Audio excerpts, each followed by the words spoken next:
Hello, and welcome back to Pokemon Yellow. So in the last episode, we started our Kanto adventure, and we got our first two Pokemon, which were Pikachu and Nidoran Male. I mostly wanted to get Nidoran Male up to this point just because I find he's so valuable early game just because it is very common to run into poison types, which can reduce the amount of antidotes I need to use, so yeah.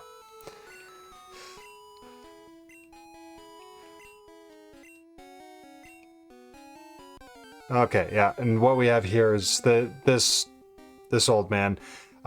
If you had tried to go through here before you delivered Oak's parcel, he would have been throwing a temper tantrum and he wouldn't let you go through. So, yeah, that was something that I did skip past. As an apology, he says, "Oh, I want to show you how to catch Pokemon," which we've already figured out on our own, so kind of pointless. This gentleman actually used to be part of the missing no glitch that was prevalent in Pokemon Red and Pokemon Blue, but on the release of Yellow, they kind of fixed a couple things, and that glitch was one of them. So yeah, back here I almost forgot to pick up this potion. Sometimes I remember to grab it, sometimes I don't. But obviously, any extra potions early in the game are very helpful, and they can definitely speed up your process going through the early game, because then you don't need to make quite so many trips into to a Pokemon Center to heal up. You can just heal up on the fly and save some time. So now we're going to take our first trip into the Viridian Forest, and there's a few things that you can catch in here, and a few things to find. Oh, and I guess we have our first trainer battle outside of the rival battle. I forgot about this. So we have a Nidoran female. So as you can see, I did train up my Nidoran male up to level 7. I didn't go too bonkers with it. I don't want to be over leveling myself too much.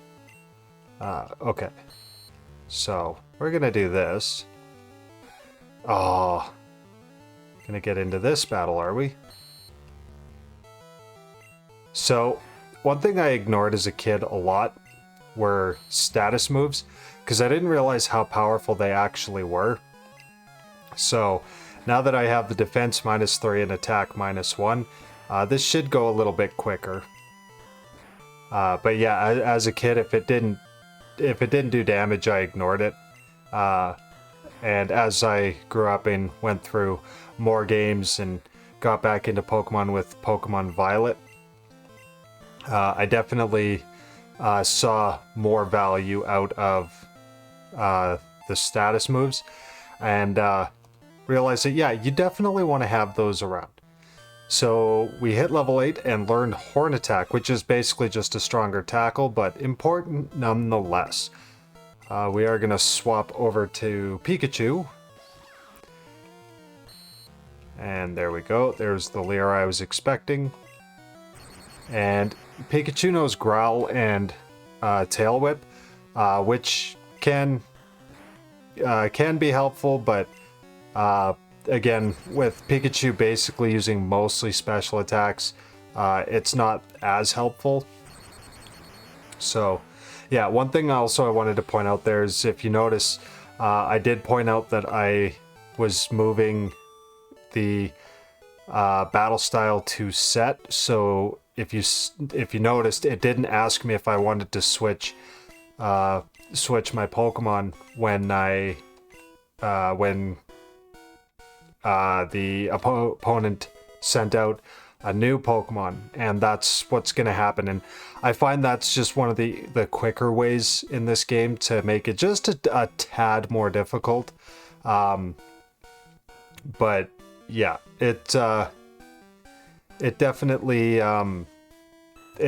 does make a difference when you have to use a turn to think about swapping in. So yeah, if you're finding that these games are too easy, that is definitely one of those things that you can do to increase that difficulty. One thing that I was impressed with Scarlet and Violet is their their DLC was a lot more difficult than the base game, and that was a nice refreshing change to run into. So I did enjoy that very much. So now we have a very basic Caterpie. This shouldn't be too much difficulty at all. And it dropped our speed, but Pikachu is a lot faster than Caterpie, so it's not going to make much of a difference. And another Caterpie. And yeah, this is basically going to be the bulk of a lot of what Pikachu's usefulness is. He's pretty good early game. As you get to the latter half of the game, obviously not being able to evolve at all, which is a thing in this game, he gets outclassed very, very quickly. So you just have to be wary of that, but it is part of the game, so it's not that big of a deal.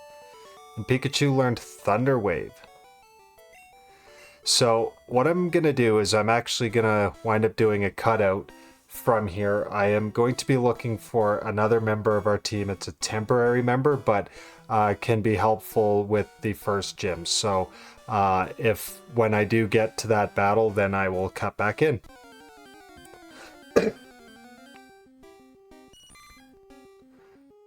Okay, well, that was quick. I didn't even actually need to cut this part out. We are actually just looking for Caterpie. So just gonna weaken that down. Nice and easy. Caterpie is a good choice early game because it does evolve so quickly that it becomes Butterfree very easily, and Butterfree learns Confusion, which is very, very helpful for the fact that it's not a physical attacker. Yeah, we'll give this one a nickname, why not?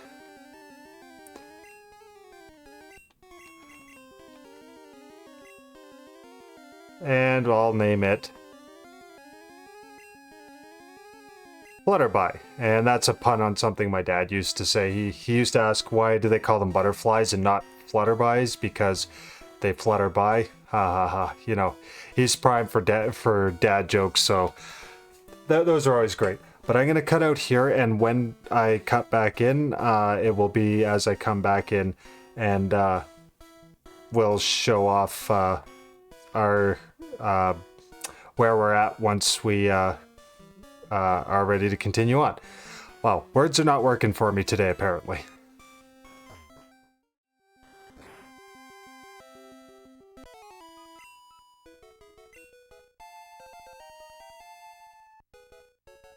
Okay, so now that we've hit level 7 with our Caterpie, it's actually going to evolve into Metapod, so that's kind of nice. That will definitely help with the rest of this training. When we come back, I'm going to get it up to level 9, and then I'll meet you back in the Viridian Forest.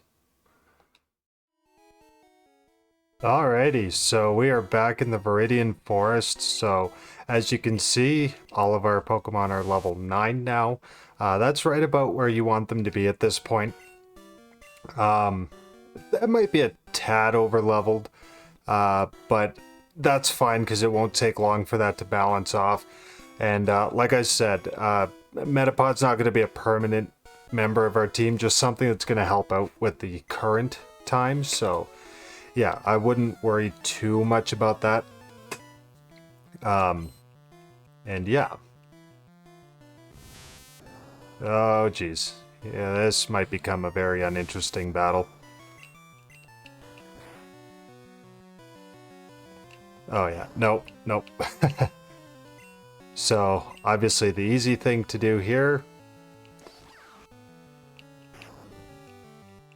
is to, as soon as Metapod starts to harden, just switch over to Pikachu and use Thunder Shock, because it'll completely ignore the fact that it's using Harden the whole time. That's one of the reasons that having Pikachu at the beginning of this game is a lot better. And then we just swap back over.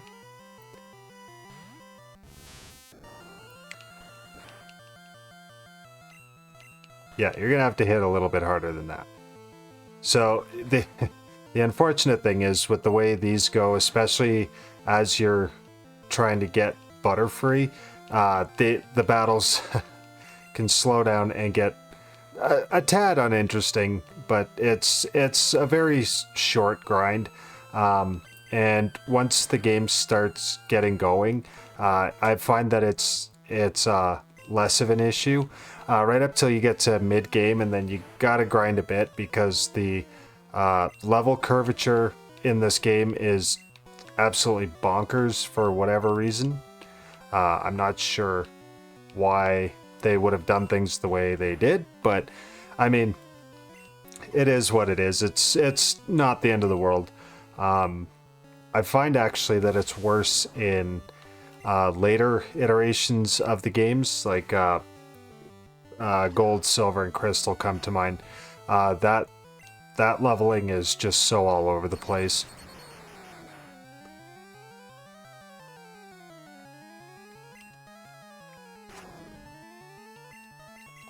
Okay. And now we've got that Metapod taken care of. And we're on to our next trainer. So, yeah, I'm not really going to cut much of the battles out, especially early on in the game. They're not so dense that it's that big of a deal. So, yeah, I'll likely cut out like encounters in the grass, but probably not many trainer battles. I can't beat you. Well, Mr. Bugcatcher, considering that all any of you throw at me are Caterpies, then I'm gonna say I probably can. Ooh, string shot, because speed's what I need.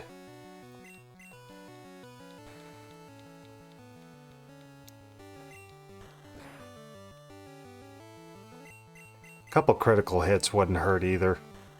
But the critical hit mechanic in the Gen 1 games isn't very good. It's based on a Pokemon's speed. So the faster a Pokemon is, the more likely it is to get a critical hit, with certain Pokemon basically being fast enough with certain moves. They're just guaranteed to critical hit. But yeah, early game when you've got your slower Pokemon, especially like Metapod, yeah, you're not going to be getting critical hits very often at all. Okay, and we found Metapods, so we know that that means to swap out. And start using Thundershock to keep this rolling. I also don't mind swapping, just because it stops one Pokemon from over-leveling too much, so that's kind of a nice side effect. Hey, and our Flutterby grew to level 10. So, that is definitely fantastic.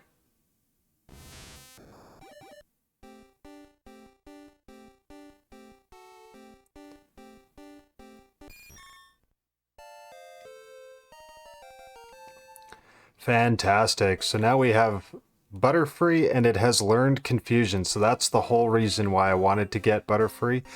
I'm actually going to swap it out now with Kinger.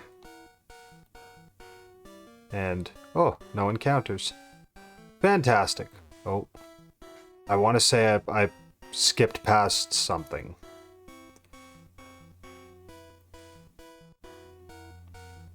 Nope. Okay, I'm losing my mind. It's on the next one, I guess.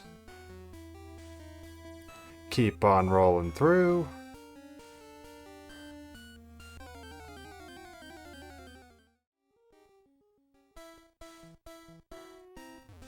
Okay, so I cut out right in the middle of those two battles just because they were so close together. I wasn't going to edit out one battle, take a couple steps, and edit out another one. That just seemed a little ridiculous. So, yeah, if you notice there was a little bit of a little bit of weirdness on where I was, that's why.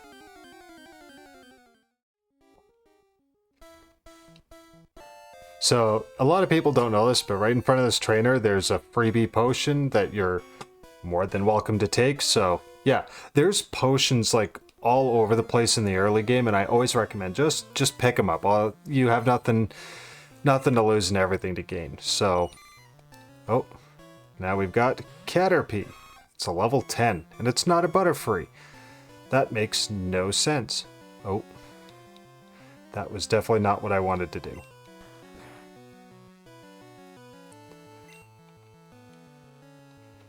Just reorder my moves on the fly. You can do that. A lot of people don't know this, but in the Gen 1 games, you can just select a move with the select button and reorder them as you want to, because like otherwise moves like Horn Attack sit at the bottom of your list, and it's just really annoying to try and navigate through them. So yeah, I strongly recommend doing that. Okay, and we beat the Bug Catcher. Okay, so as we get through the Viridian Forest,